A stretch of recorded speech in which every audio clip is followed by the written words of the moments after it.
Jadi ya, bulan November 2019 kemarin, gue berinisiatif, gue pingin memanjakan mata gue sebagai desainer lah. Gue ingin melihat bangunan-bangunan cantik. Standar sih, kalau gue biasanya suka arsitektur kontemporer. Ya, yang kekinian lah, yang modern, menggunakan konkrit, material standar.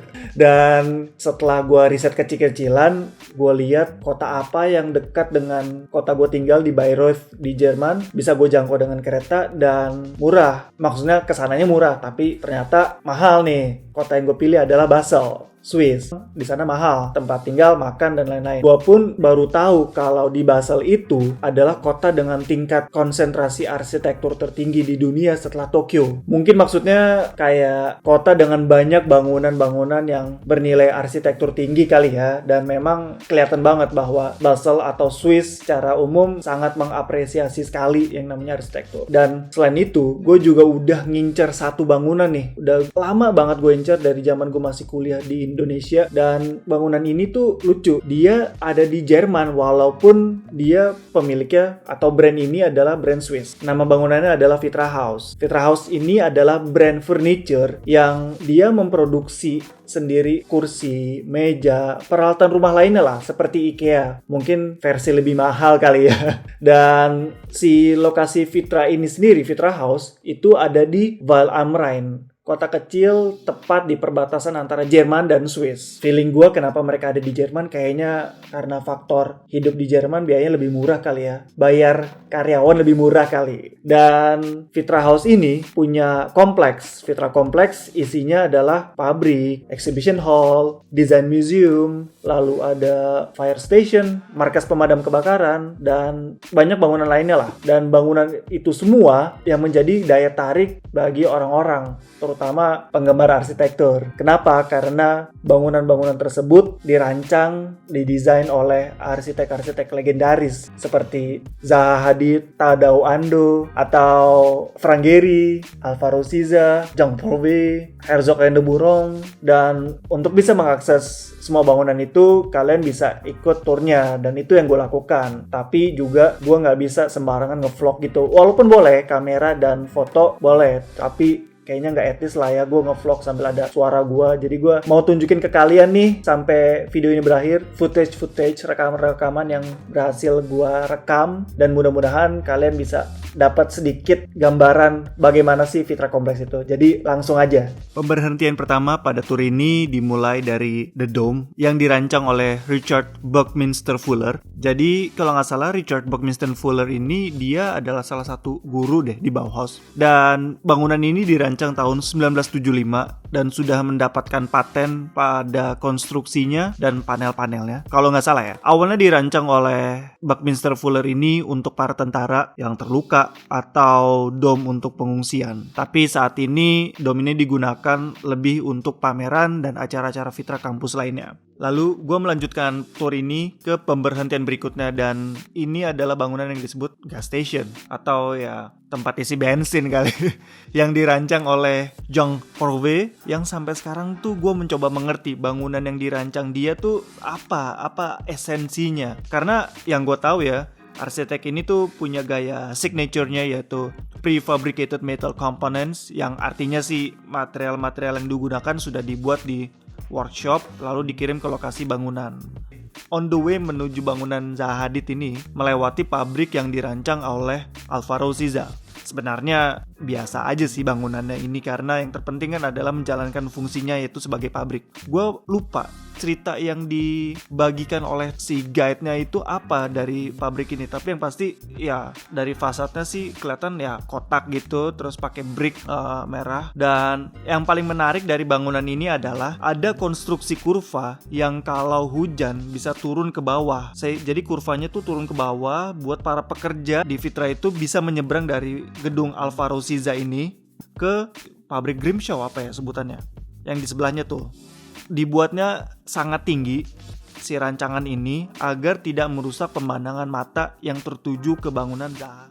Nah, ini dia nih, salah satu bangunan yang memotivasi gua untuk samperin Fitra Kompleks. Karena ada bangunan markas pemadam kebakaran yang dirancang oleh Zaha Hadid. Rest in peace Zaha Hadid. Fitra waktu itu berpikir untuk memiliki brigade pemadam kebakaran sendiri. Karena waktu itu pernah terjadi kebakaran besar pada tahun 1981. Maka mereka berpikir dan meminta Zaha Hadid untuk mendesainnya, dan ini adalah konstruksi yang dirancang dan dibangun pertama kalinya oleh Zaha Hadid dalam karir arsitekturnya. Fitra melihat brigade ini hanya bisa melawan api untuk kompleks mereka saja dan tidak bisa memberikan fungsinya sebagai pemadam kebakaran untuk penghuni sekitar Fitra Kompleks. Karena yang gue perhatiin waktu itu memang banyak sih rumah-rumah sekitaran kompleksnya, seperti desa lah. Sangat humble sekali situasinya. Maka satuan pemadam kebakaran ini dibubarkan dan gedungnya dialihfungsikan menjadi tempat membuat acara, bikin pameran-pameran dan apapun yang berhubungan dengan Fitra sebagai perusahaan. Kalau kalian perhatikan, markas pemadam kebakaran ini tidak seperti markas-markas lainnya. Bangunan ini didominasi oleh material konkrit yang strukturnya asimetrikal. Jadi gue kelihatannya kok kayak miring dan emang disengaja. Dan menurut tour guide-nya, bangunan ini sempat diragukan untuk dibangun karena bentuknya yang terlalu radikal dan konon Zaha Hadid merancangnya dari potongan-potongan kertas yang didirikan.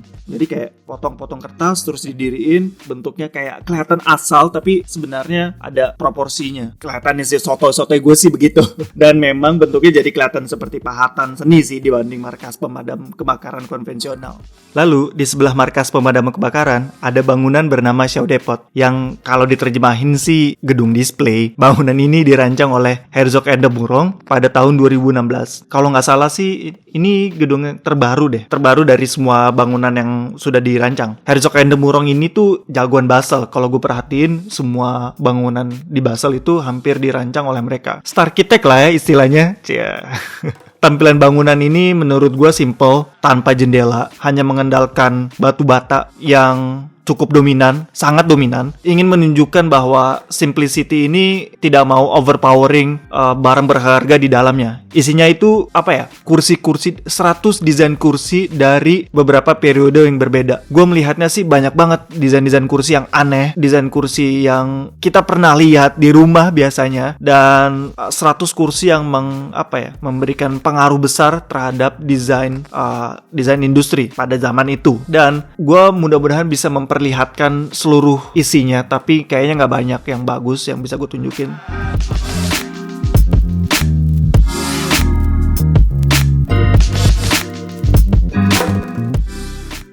Lokasi berikutnya adalah pabrik atau gudang penyimpanan barang-barang Fitra untuk dikirim. Sayangnya kamera tidak diizinkan untuk merekam dan memotret isi dari bangunan ini. Ya mungkin lo bisa bayangin aja nih datang ke supermarket grosir yang besar atau IKEA dengan skala besar lagi. Bentuknya tuh bulat, melingkar, dan fasadnya itu putih. Gue lupa material apa ya? Material PVC kali.